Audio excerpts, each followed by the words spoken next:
कविता, इस बार फिर तूने कॉलेज में टॉप किया है। कितनी मेहनत करती है तू, और एक हम है, हमसे तो पढ़ाई ही नहीं होती है। इसलिए तो तुझसे बोलती हूँ कि थोड़ा मन लगा कर पढ़ा कर, लेकिन नहीं, तेरा तो दिमाग ही नहीं लगता है पढ़ने में। बस तुझे घूमने फिरने के लिए बता दो। रिया, तुझे तो पता है ना, मैं पढ़ाई लिखाई के साथ कोई कॉम्प्रोमाइज नहीं करती हूँ। पढ़ाई लिखाई मेरे लिए सबसे ज्यादा जरूरी है। चल कैंटीन चलते हैं, इसी खुशी में तुझे कॉफी पिलाती हूँ मैं। हाँ हाँ चल कविता। मोहित यार, इस कविता नाम की लड़की से मुझे बहुत चिढ़ होती है। मैं भी तो इतनी मेहनत करता हूँ, कितना पढ़ता हूँ मैं, लेकिन इस लड़की से कभी भी आगे नहीं पहुंच पाया मैं अभी तक। आज तक इस लड़की से आगे बढ़ ही नहीं पाया हूँ मैं, चाहे खेल में हो चाहे एग्जाम में हो।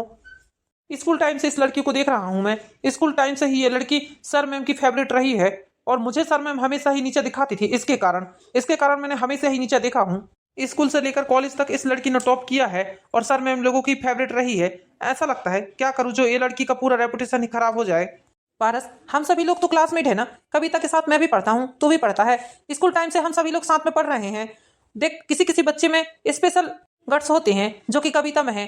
कविता शुरू से ही इंटेलिजेंट रही है, तुझे तो पता है ना। पढ़ने लिखने नाचने गाने हर चीज में फर्स्ट आई है वो आज तक। इसमें उसका क्या दोष है? यदि वो पढ़ लिख कर टॉप कर रही है तो ये उसकी खासियत है, उसकी विशेषता है, जो वो इतनी पढ़ लिख कर आगे बढ़ रही है। यदि हम उसके लेवल तक नहीं पहुंच पा रहे हैं तो इसमें गलती हम लोगों की है। यदि हम लोग आगे नहीं बढ़ पा रहे हैं, इसका मतलब ये थोड़ी ना है कि हम सामने वाले की टांग पकड़कर खींच देंगे।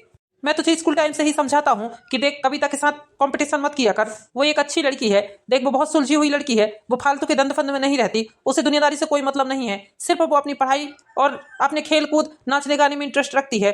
ये फालतू की बातों से उसे कोई मतलब नहीं है। वो तो हमेशा ही दूसरों की तरक्की पर खुश होती है, लेकिन तू ही है जो शुरू से उसकी तरक्की से जलता है। मोहित, तू मेरा दोस्त है कि उसका दोस्त है?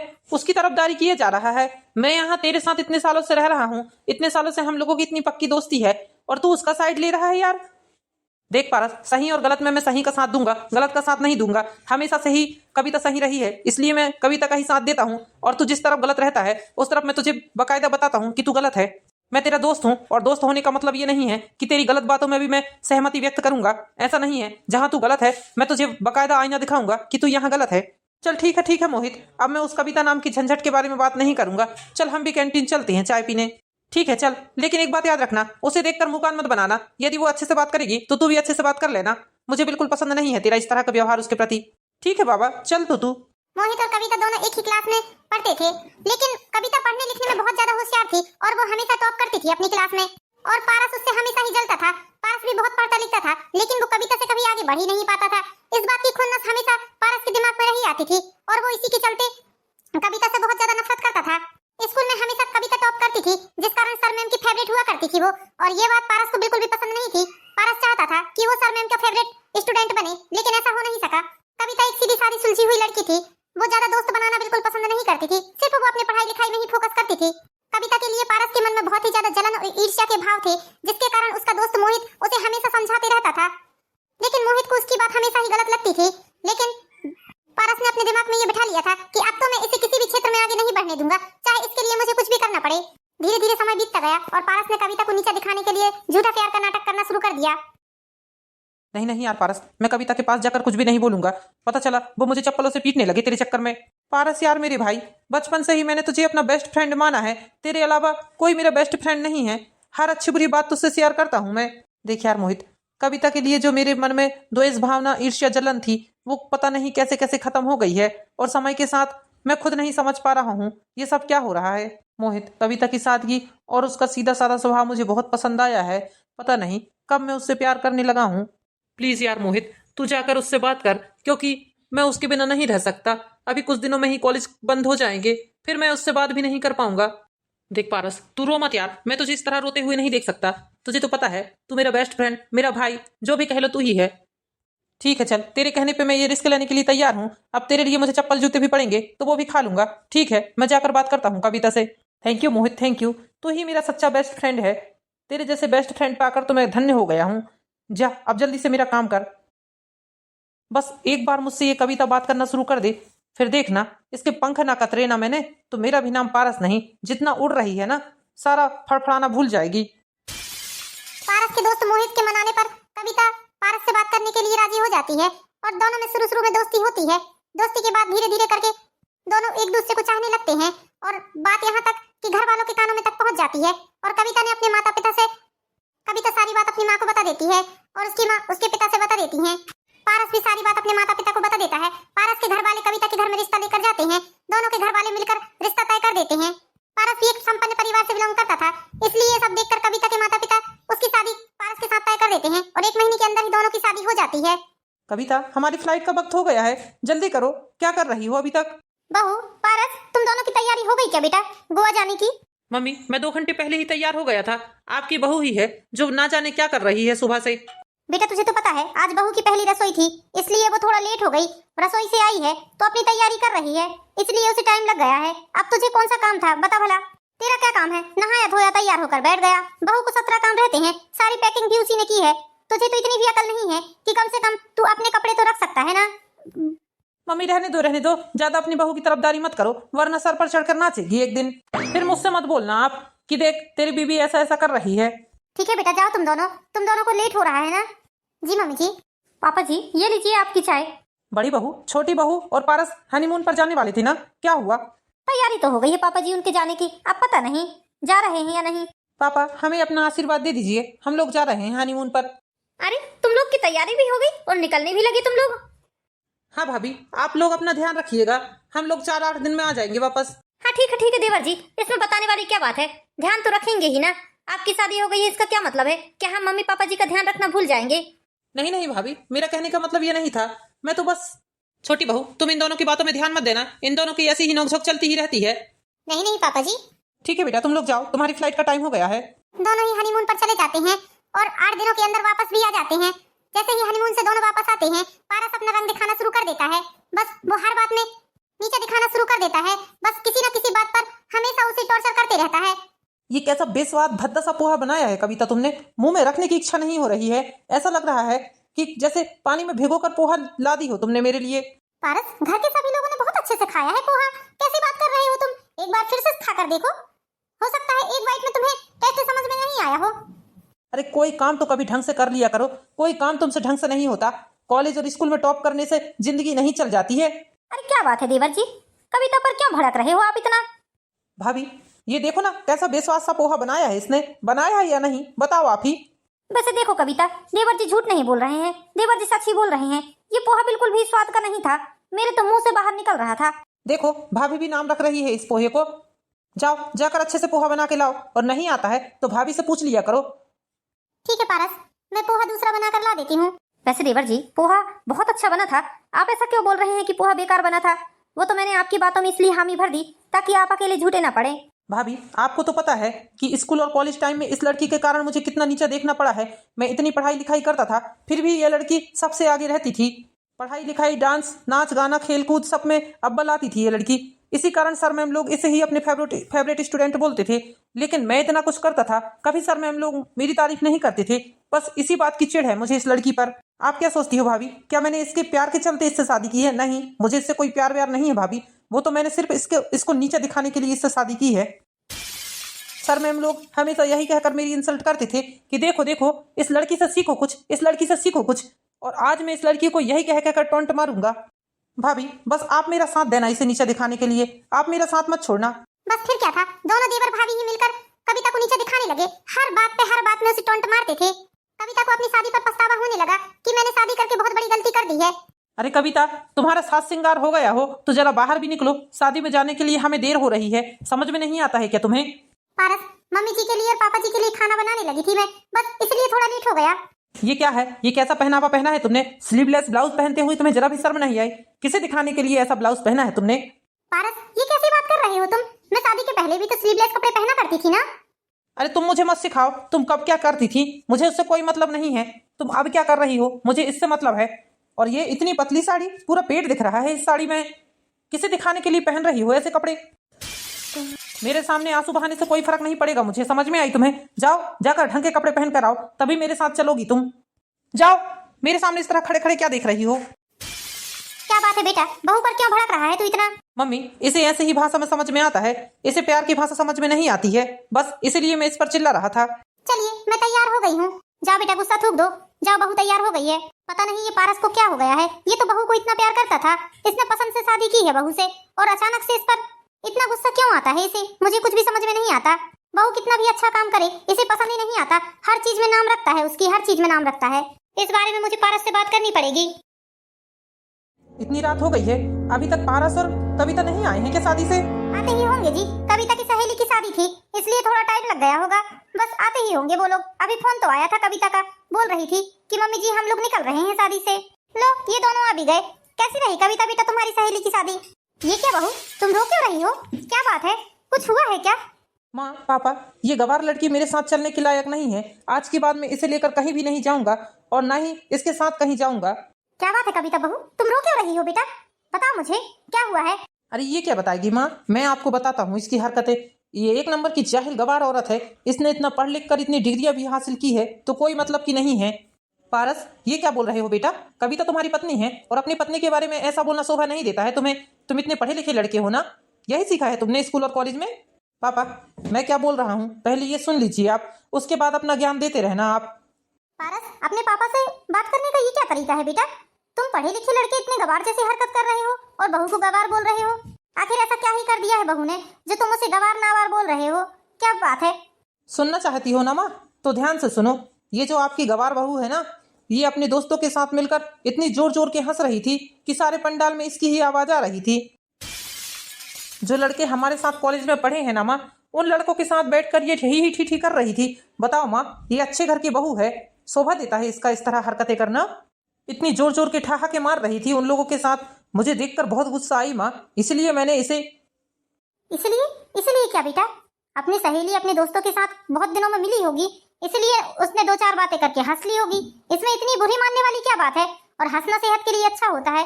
उसने यदि अपने दोस्तों के साथ बैठकर हंस ली तो कौन सा बड़ा गुनाह कर लिया?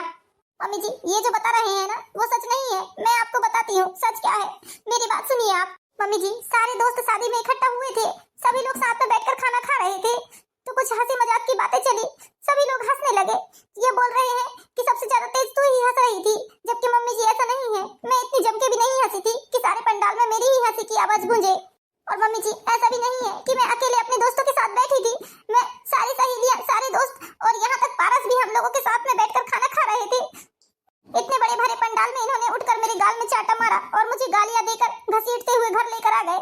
मम्मी जी इन्होंने इतनी बड़ी इंसल्ट की है मेरी, इतने लोगों के सामने मैं कहीं मुंह दिखाने के लायक नहीं रही। मैं इतनी तारीफ करती थी और इन्होंने ऐसा किया मेरे साथ।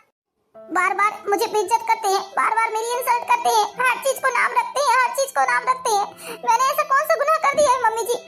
बताइए आप ही। हर काम अच्छा करने की कोशिश करती हूँ, अपना 100% देती हूँ मैं, फिर भी हर चीज में नाम रखते हैं, हर चीज में नाम रखते हैं। घर वालों के सामने मारते पीटते थे, मैंने कभी कुछ नहीं कहा, लेकिन आज इन्होंने इतने लोगों के सामने मेरे ऊपर हाथ उठाकर बहुत गलत किया है मम्मी जी। मैं बता देती हूँ मैं इनके साथ बिल्कुल नहीं रह पाऊंगी। आज तो इन्होंने आती ही कर दी है, अब बिल्कुल नहीं रहूंगी मैं इनके साथ। 2 महीने में ही इन्होंने अपनी औकात बता दी है। मुझे कहते हैं मैं गवार हूँ। बताइए मम्मी जी मैं कहाँ से गवार दिखती हूँ आपको? स्कूल और कॉलेज की सबसे टॉपर लड़की थी मैं, और ये मुझे गवार बोलते हैं? हर चीज तो अच्छे से करती हूँ मैं। आप लोग बताइए, आप लोगों के साथ भी तो 2 महीने से रह रही हूँ ना, कभी आप लोगों को ऐसा लगा है कि मैं काम को गड़बड़ करती हूँ या मैं कहीं से आपको गवार दिखती हूँ? कभी मेरी ड्रेस को लेकर व्यंग कसते हैं, कभी मेरे खाने को लेकर व्यंग कसते हैं, कभी मेरी चाय को लेकर ताने मारते हैं। मैं कहाँ तक इनकी बातों को सुनूं? जब शादी के 2 महीने में ये ऐसी हरकतें करने लगे हैं तो अभी तो मेरा पूरा भविष्य पड़ा है, पूरा जीवन पड़ा है। मैं अपनी जिंदगी को इस तरह नर्क नहीं बनने दूंगी। देखो बहू, पारस की बातों का बुरा मत मानो बेटा, उसने गलत किया है, हम भी समझ रहे हैं। लेकिन बेटा मर्द जात की तो आदत ही होती है गाली देना, इसमें इतनी बड़ी कौन सी बात हो गई है? तुम्हारे ससुर जी ने भी तो मुझे कई बार गाली दी है, इसका मतलब ये थोड़ी ना है कि मैं उन्हें छोड़कर चली जाऊंगी। देखो बेटा ऐसा नहीं करते हैं, अभी पारस को उतनी अकल नहीं है, धीरे धीरे सब दिमाग आ जाएगा। हाँ बहू, इस तरह बेटा बातों को पकड़कर नहीं बैठते हैं, ऐसे में जीवन कैसे कैसे चलेगा? अपने सास ससुर की बातें सुनकर कविता को बहुत ज्यादा गुस्सा आता है और वो अगले ही दिन अपने माता पिता के पास जाती है। मम्मी जी इतनी रात को ये कविता इतना क्यों रो रही थी? क्या बात है, कुछ हुआ है क्या? अरे कुछ नहीं बहू, बस ऐसे ही दोनों मियां बीवी के बीच में तू मैं हो गई, बस उसी पे से कविता रो रही थी। मम्मी जी आपको क्या लगता है मैंने कुछ नहीं सुना? मैंने सब कुछ सुन लिया अपने कमरे में बैठे बैठे। देवर जी भी अच्छा बदला ले रहे हैं अपने स्कूल और कॉलेज टाइम का। देवर जी ने तो पूरी जिंदगी झंड करके रख दी है इसकी, ना जाने कैसे कैसे जीवन करेगी ये। देखो कविता बेटा, इस तरह छोटी छोटी बातों पर लड़ झगड़ कर अपने मायके नहीं आया करते। होता है जब आई बाबू ने तुम्हें 2-4 गाली दे भी दी तो कौन सी बड़ी बात हो गई, कुछ नहीं होता। हाँ कविता बेटा, देखो यदि तुम गुस्से क्रोध में आकर यहाँ बैठ भी गई तो तुम्हारी एक बहन और है छोटी, उसको उससे कौन शादी करेगा बेटा? अभी वो कुंवारी है। लोग तो यही कहेंगे ना कि एक बहन की शादी हुई थी, वो आकर अपने मायके में बैठ गई, उसके लिए रिश्ते आना मुश्किल हो जाएंगे बेटा। लेकिन पापा, पारस मेरी हर बात में इंसल्ट करता है। ऐसा कोई मौका नहीं छोड़ता जहाँ मुझे नीचा न दिखाता हो वो। मैं उसके साथ कैसे अपना जीवन करूंगी? मुझे तो कुछ भी समझ में नहीं आ रहा है। बेटा समय के साथ सब कुछ ठीक हो जाएगा, तुम इतनी टेंशन मत लो, तुम इनकी बातों को इतने दिल से मत लिया करो, वो तुम्हारा पति है। ठीक है मम्मी पापा, अब मैं अपने घर चलती हूँ। यहाँ पर आना बेकार ही हुआ मेरा। मुझे तो ऐसा लग रहा था अपने मायके में जाऊंगी तो वहाँ मेरे अपने हैं, कम से कम मेरी बात को समझेंगे तो। लेकिन यहाँ तो अरे कविता बेटा, कविता बात तो सुन मेरी। कविता मम्मी जी, ये देखिए मम्मी जी, मेरी जॉब लग गई। मम्मी जी मेरी जॉब लग गई। मम्मी जी जॉब लग गई? तुमने कब फॉर्म भर दिया बेटा? मम्मी जी शादी के पहले मैंने एक गवर्नमेंट जॉब के लिए फॉर्म भरा था और एग्जाम दिया था, जिसका रिजल्ट अब आया है और देखिए मेरा सिलेक्शन हो गया है। मम्मी जी मैं तो आज बहुत खुश हूँ मम्मी जी। अरे वाह बेटा, खुश रहो बेटा, खूब खुश रहो, भगवान तुम्हें ऐसे ही खुश रखे। अच्छी बात है बेटा। देखो आज तुमने इतना पढ़ा लिखा तो कम से कम तुम्हारी जॉब लग गई। ये बात सुनकर कविता की भाभी और कविता का पति पारस बिल्कुल भी खुश नहीं हुए। वो लोग फिर कविता को नीचे दिखाना चाहते थे। पारस अपनी पत्नी को अपने से आगे नहीं बढ़ता देखना चाहता था, इसलिए उसने कविता को इमोशनली ब्लैकमेल किया कि तुम जॉब लगेगी तुम्हारी तो तुम बाहर चली जाओगी जॉब करने, मैं तुम्हारे बिना कैसे कैसे रहूंगा, ये सब कहकर उसने कविता को ब्लैकमेल किया। कविता भी उसकी बातों में आ गई और इमोशनली ब्लैकमेल हो गई और फिर उसने जॉब करने से इनकार कर दिया। धीरे धीरे करके समय बीतने लगा। उसके बाद में पारस कविता को और ज्यादा मारने पीटने लगा और वो नशा करने लगा, दारू पी कर आता और कविता पर रोज ही हाथ उठाने लगा। अब तो कविता उसके साथ कहीं जाने को भी डरती थी। पारस से परेशान होकर कविता ने एक दिन उसके दोस्त और मोहित को घर पर बुलाया और मोहित से सारी बातें बताई। इसलिए बताई ताकि वो पारस को समझा सके, हो सकता है मोहित की बातें पारस को सुधार सके। ऐसा सोचकर कविता ने पारस को घर बुलाया। मोहित तुम ही बताओ, ऐसे इंसान के साथ कैसे कैसे जीवन बिताऊंगी मैं, जो इंसान बात बात पर मुझे जलील करता है, मुझे कभी आगे बढ़ते हुए नहीं देखना चाहता है। वाह, मेरी गैर मौजूदगी में ये सब चल रहा है। देखो मोहित, पारस फिर शराब पी कर आए हैं। मोहित तू यहाँ पर क्यों आया है? तेरी यहाँ कोई जरूरत नहीं है, ये हम पति पत्नी का आपसी मैटर है, हम खुद ही सुलझा लेंगे, तुझे यहाँ से। पारस तू ऐसा क्यों कर रहा है? इतनी अच्छी लड़की से तेरी शादी हुई है, कितनी पढ़ी लिखी ग्रेजुएट लड़की है, टॉपर है वो अपनी क्लास की, और तू ऐसी हरकत करके उसे क्यों जलील कर रहा है? तुझे बड़ी पड़ी है मेरी पत्नी की। पारस तू ऐसी बात क्यों कर रहा है? कविता से तो तू बहुत प्यार करता था ना, फिर उसकी जिंदगी नरक क्यों बना रहा है तू? इस तरह बात बात पर उसे क्यों जलील करता है?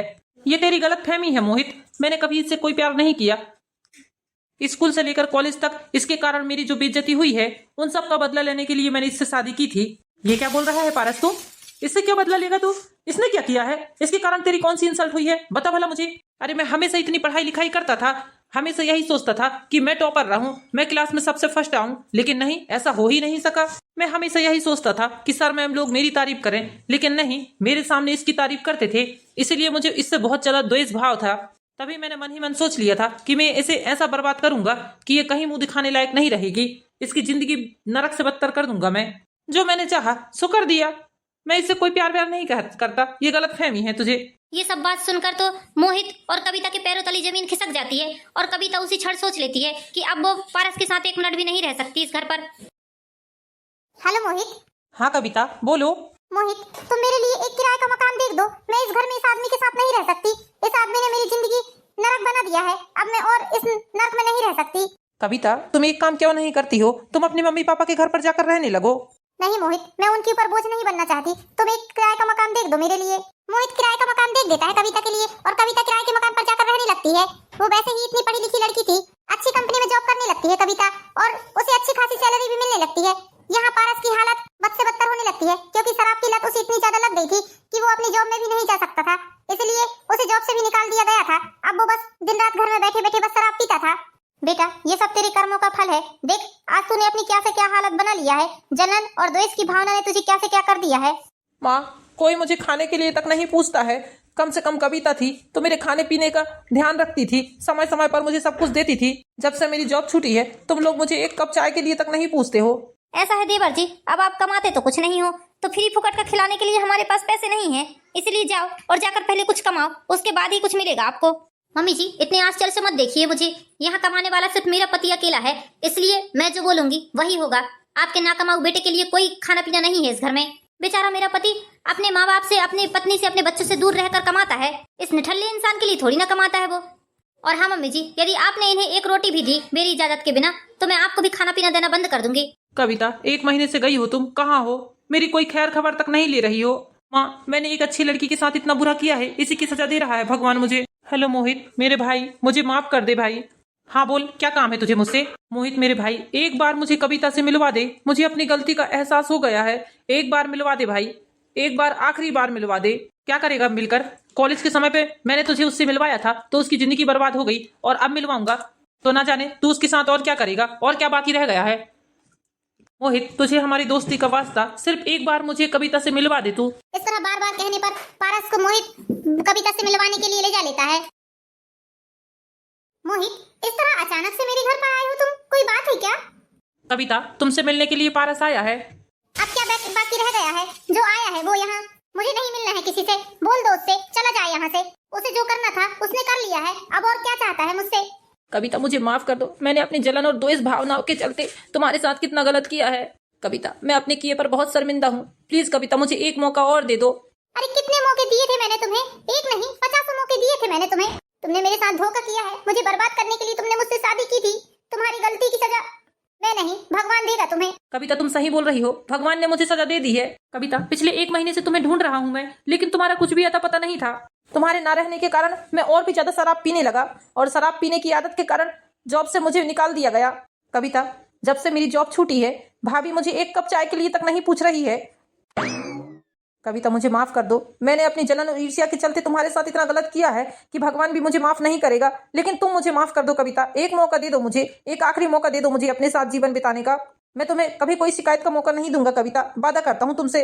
कविता, तुमसे लड़ते झगड़ते ना जाने कब तुमसे प्यार हो गया मुझे, और तुम्हारे ना रहने के बाद मुझे इस बात का एहसास हुआ है। कविता, तुम मुझे माफ कर दोगी, तुम्हें एक अच्छा इंसान बनकर दिखाऊंगा, ये वादा करता हूँ मैं। शराब छोड़ने के बाद मैं भी अच्छी कंपनी में जॉब करूंगा, हम दोनों ही मिलकर कमाएंगे। तुम चाहे कितने ही बड़े पद में नौकरी करने लगो, मैं तुमसे कभी द्वेष भाव नहीं रखूंगा, हमेशा तुम्हें आगे बढ़ाने की कोशिश करूंगा, ना कि तुम्हारी टांग खींचने की। मुझे माफ कर दो कविता, आखिरी मौका दे दो मुझे। कविता को समझ में आ जाता है कि पारस को अपने किए पर बहुत पछतावा है, इसलिए कविता पारस को एक मौका और देना चाहती है, और वो इसी शर्त पर उसे माफ करती है कि दोबारा यदि तुमने मेरे साथ ऐसा कुछ किया, कभी भी मुझे मारा पीटा या किसी के सामने तुमने मुझे नीचे दिखाने की कोशिश की, तो उसके बाद मुझे तुमसे अलग होने से कोई नहीं रोक सकेगा। और पारस भी कविता की सारी शर्तें मान लेता है। ठीक है पारस, मैं तुम्हें आखिरी मौका देती हूँ। तुम्हारे साथ जीवन बिताने का दूसरा मौका मिला है कविता मुझे, और इस मौके को मैं दोबारा गंवाना नहीं चाहता हूँ। इसके बाद पारस एक अच्छा इंसान बन जाता है और कविता को बहुत अच्छे से रखने लगता है। तो दोस्तों, कैसी लगी आपको ये प्यारी सी स्टोरी? यदि कहानी पसंद आई हो तो वीडियो को लाइक कीजिए, चैनल को सब्सक्राइब कीजिए। मिलते हैं नेक्स्ट वीडियो में दोस्तों, जब तक के लिए बाय बाय।